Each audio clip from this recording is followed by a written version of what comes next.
Tsy azo ekena kosa ny tsy fanarahan-dalàna sy ny fanitsakitsahana ny lalam-panondrenana mandritry ny fanatanterahana ny fifidianana hoy ny mpiandraikitra raha ny masivo amerikanina. Io no nivoatra nandritry ny fankalazana ny fety pirenena amerikanina androany. Ivo Richard.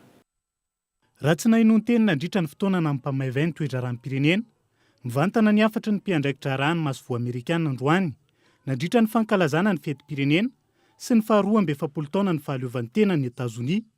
Araka ny fanazavana, tsy anaiky ny tsy fanarahan-dalàna sy ny fanitsakitsahana lalam-panondrenana, indrindra mandritra ny fanatanterahana ny fifidianana izy ireo. As you've learned, and we've learned in the United States, the political process.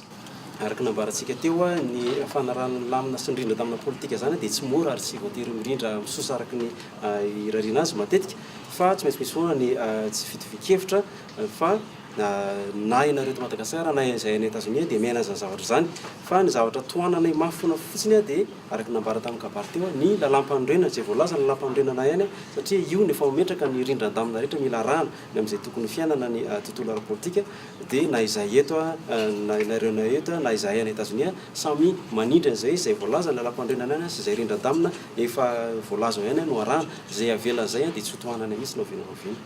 Suggestions to do things that are outside of that constitution we do not support. Miantefa amin'ireo tompona ndraiky mpanjakana isan'ny tokony, indrindra ireo filohan androm-panjakana sy antoko politika, nikendry ny tsy halavorary ny fifidianana ny kabary ny mpiandraikitra raha ny masivo amerikanina. Tsy maintsy isy fiantraikany amin'ny fifandraisana ara-diplomatika sy ny fiaraha-miasa ny firenena rotota ny fandikana izany, satria ireo amin'ireo firenena manome famatsiana betsaka indrindra ho an'ny Madagasikara, Etazonia.